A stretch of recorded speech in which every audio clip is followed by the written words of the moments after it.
కాలి నొప్పి అంటే అంతా సయాటికా కాదు. ఈ తేడా తెలుసుకోండి. మీ కాలి నొప్పి నిజంగా సయాటికానా లేక కండరాల నొప్పా? ఈ ఒక్క తేడా తెలుసుకోకపోతే తప్పు చికిత్స తీసుకునే అవకాశం ఉంది. 60 సెకండ్లలో ఈ తేడా మీకు అర్థమవుతుంది. నమస్కారం, నేను doctor MA Raghavendra, MPT neuro, SRS pain clinic నుండి మాట్లాడుతున్నాను. చాలామంది కాలి నొప్పి వచ్చిన వెంటనే నాకు సయాటికా వచ్చింది అని అనుకుంటారు. కానీ ప్రతి కాలి నొప్పి సయాటికా కాదు. సాధారణ కండరాల నొప్పి ఒకే చోట నొప్పి ఉంటుంది. ఎక్కువగా వ్యాయామం చేసిన తర్వాత లేదా కండరం లాగిన తర్వాత వస్తుంది.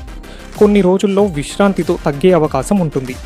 సయాటికా నొప్పి నడుము నుంచి పిరుదుల మీదుగా కాలి వరకు నొప్పి ప్రయాణిస్తుంది. మంట, తిమ్మిరి లేదా కరెంట్ షాక్లా అనిపించవచ్చు.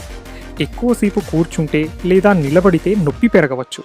కొందరిలో కాలు బలహీనంగా కూడా అనిపించవచ్చు. ఇప్పుడు వైద్యుణ్ణి కలవాలి. నొప్పి 2 వారాలకు పైగా ఉంటే, కాలు మొద్దుబారడం లేదా బలహీనంగా అనిపిస్తాయి, నడవడం కష్టంగా ఉంటాయి. ఇలాంటి లక్షణాలుంటే స్వయంగా మందులు వేసుకోవడం లేదా ఇంటర్నెట్లో చూసి నిర్ణయం తీసుకోవడం కంటే వైద్య పరీక్ష చేయించుకోవడం మంచిది. ఎస్ఆర్ఎస్ పెయిన్ క్లినిక్లో మీ లక్షణాలను పరిశీలించి సమస్యకు కారణాన్ని గుర్తించి మీ పరిస్థితికి అనుగుణంగా చికిత్స ప్రణాళికను రూపొందిస్తాము. Call to action: SRS pain clinic, Chintal, Hyderabad. Appointment కోసం 9949630309. వీడియో నచ్చితే లైక్ చేయండి. మరిన్ని ఆరోగ్య అవగాహన వీడియోల కోసం ఎస్ఆర్ఎస్ పెయిన్ క్లినిక్ యూట్యూబ్ ఛానల్ను సబ్స్క్రైబ్ చేయండి. ప్రతి కాలి నొప్పి సయాటికా కాదు, కానీ కారణం తెలుసుకోవడం చాలా ముఖ్యం. కాలి నొప్పి అంటే అంతా సయాటికా కాదు. ఈ తేడా తెలుసుకోండి. మీ కాలి నొప్పి నిజంగా సయాటికానా లేక కండరాల నొప్పా?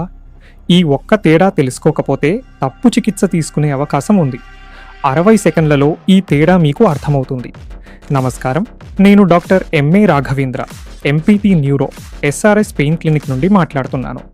చాలామంది కాలి నొప్పి వచ్చిన వెంటనే నాకు సయాటికా వచ్చింది అని అనుకుంటారు. కానీ ప్రతి కాలి నొప్పి సయాటికా కాదు. సాధారణ కండరాల నొప్పి ఒకే చోట నొప్పి ఉంటుంది. ఎక్కువగా వ్యాయామం చేసిన తర్వాత లేదా కండరం లాగిన తర్వాత వస్తుంది. కొన్ని రోజుల్లో విశ్రాంతితో తగ్గే అవకాశం ఉంటుంది. సయాటికా నొప్పి నడుము నుంచి పిరుదుల మీదుగా కాలి వరకు నొప్పి ప్రయాణిస్తుంది. మంట, తిమ్మిరి లేదా కరెంట్ షాక్లా అనిపించవచ్చు. ఎక్కువసేపు కూర్చుంటే లేదా నిలబడితే నొప్పి పెరగవచ్చు. కొందరిలో కాలు బలహీనంగా కూడా అనిపించవచ్చు. ఇప్పుడు వైద్యుణ్ణి కలవాలి. నొప్పి 2 వారాలకు పైగా ఉంటే, కాలు మొద్దుబారడం లేదా బలహీనంగా అనిపిస్తాయి, నడవడం కష్టంగా ఉంటాయి. ఇలాంటి లక్షణాలుంటే స్వయంగా మందులు వేసుకోవడం